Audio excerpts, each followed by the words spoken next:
Well, hello, new volunteer. I am so excited that you have decided to join this team where you get to pour into the lives of young kids through serving in kids ministry. It's truly an honor, but I know that it's a lot of work, and I thank you for taking the time to learn how to properly run our classroom so that we can do all things with excellence.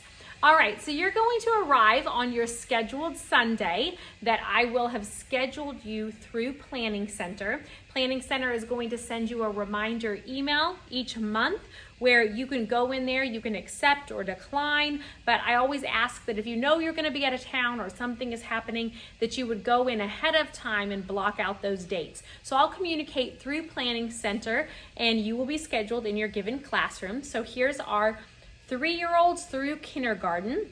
You'll arrive on your given Sunday by 9:30 at the latest. I really would prefer 9:15, but at 9:30 you're standing in your classroom, you're fully prepared, you've already gone over the lesson either the week prior or you've come in early because I will send that to you, or you have access through our ministry grid account to all our gospel project leaders guides. And so that's where I'm asking that you go, you set up your ministry grid account, which I'm happy to walk you through. If that's confusing, please ask questions anytime you don't remember, but your leaders guides are on there. So you have access to all of the information that you're gonna see in this classroom as early as you would like to review. So you're here by 9:30 at the latest.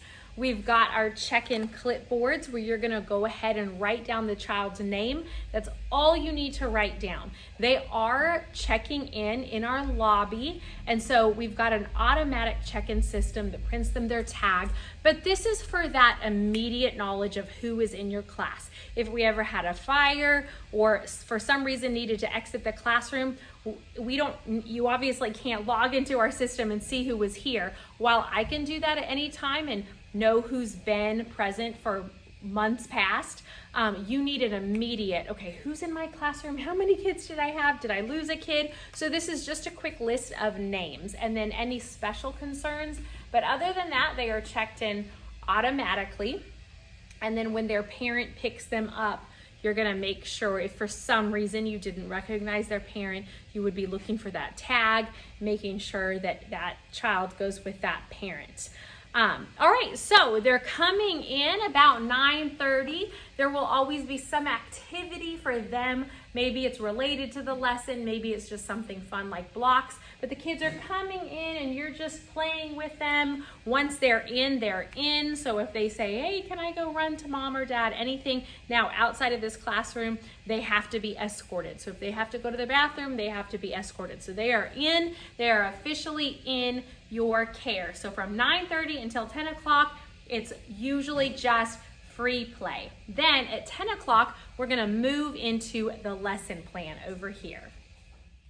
Okay, as we move into the lesson time at 10 o'clock, you're gonna have the countdown video up on the screen, which just to talk about the electronics here for a second, everything that we do is through a system called Playlister. This is our Apple TV that operates Playlister. You should not need to turn this on or off. So this is the TV. All you're gonna have to do on this one is turn it on. So you turn on the TV and automatically we always leave our Playlister account up and running in the background. So once you're done with turning the TV on, you put that remote away. I've got Velcro on the side. You're gonna find your list for the particular day that you are leading, and you're gonna start with that countdown video, and that just kind of gets the kids to come over and sit down. We have them grab their own chair from the seating area and just kind of create either 2 lines or a semicircle so that they're sitting in chairs for the lesson.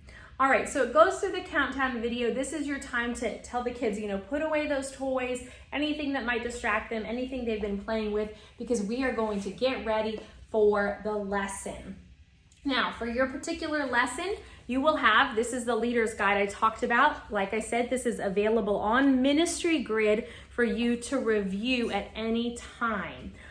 All right, this particular lesson that I'm using as an example is Unit 6, Session 3. So for every unit, there's a various amount of sessions from 3 to up to 6, where they're repeating that same key memory passage or kind of that key concept. So it's important, I think, to know where you are in that unit. If I'm session 3, I know, okay, this isn't the first time these kids have heard this key passage or this idea. But if it's session 1, I'm gonna spend a little more time because I know I'm introducing something brand new to the kids, a brand new song. The key passage song changes each unit. So on unit 6, session 3, I kind of know where I am in this timeline because we've got the timeline that we add to up on the wall. So I know what they've learned so far and what they're still learning.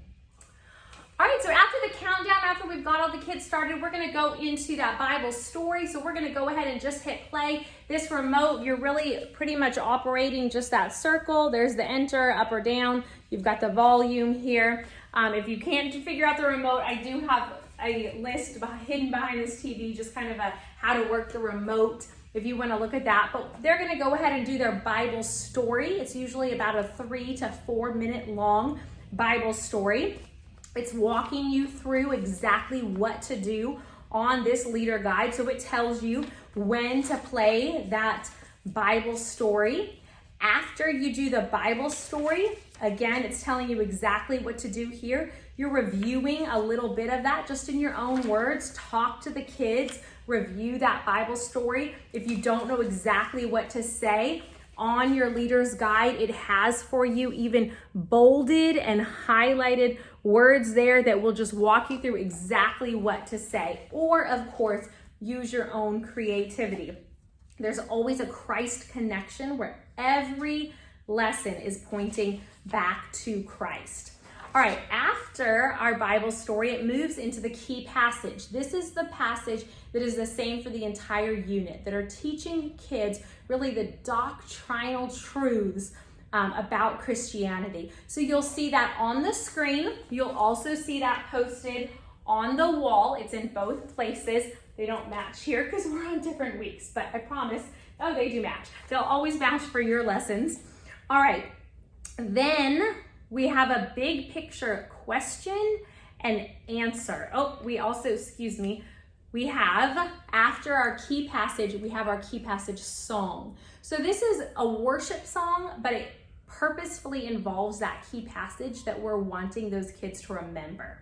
So we'll do this key passage song, the kids get really into it, and then we will have our big picture question and answer, where we're asking them a question that is related to this lesson, related to the key passage, and we want them to repeat this response. So there's a question and answer for every unit that we do in Gospel Project. Okay, after that, there might be a missions moment. There is not always a missions moment. It depends on which lesson we're doing. That right there was an extra worship song you saw. Sometimes I'll just throw those in as an option. So this particular unit doesn't have a missions moment, but sometimes there is that listed in there.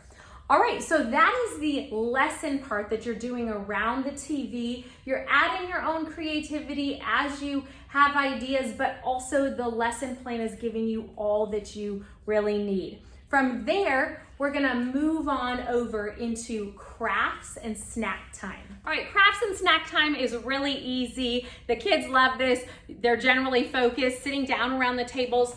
And we just do the same thing every week. So we've got water, graham crackers. It's easy to pass that out. You can offer them hand sanitizer if they want it. And then after they've done crafts, and we've at least cleaned up the water so it doesn't spill, then we move into our craft or our activity. And this might be different every week. Sometimes there's games that reinforce the lesson. So you'll see a lot of variety in this part of the lesson planning, but whatever you need for this week will always be set out for you. So whether it's a craft, whether it's an activity, a game, we've built tents and talked about the tabernacle.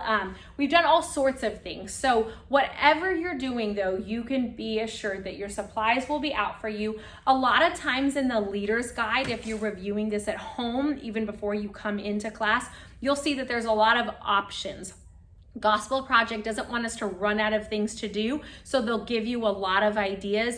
There's no way that we'll get through all of those. So if you like one over the other, you can do that. You'll come in sometimes and I might have crossed one out if we don't have the supplies for it, and I'll have selected for you which option, but you'll always have what you need to do a full class here ready for you.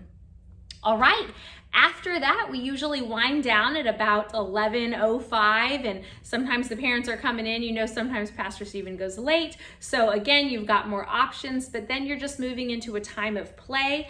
As they leave, you're going to be giving them a big picture card that reinforces their lesson. You're going to, of course, give them any crafts, tell the parents how much fun you had with the kids, or of course, if you had any behavior issues, I definitely want you to tell the parents, always in the most clear, direct, and emotionless way. We don't want to just say, oh, they were wild today. We never really want to communicate that to parents. Please tell me that. But to parents, of course, we just want to be encouraging, and especially if we have a visitor, we want them to have had fun in here.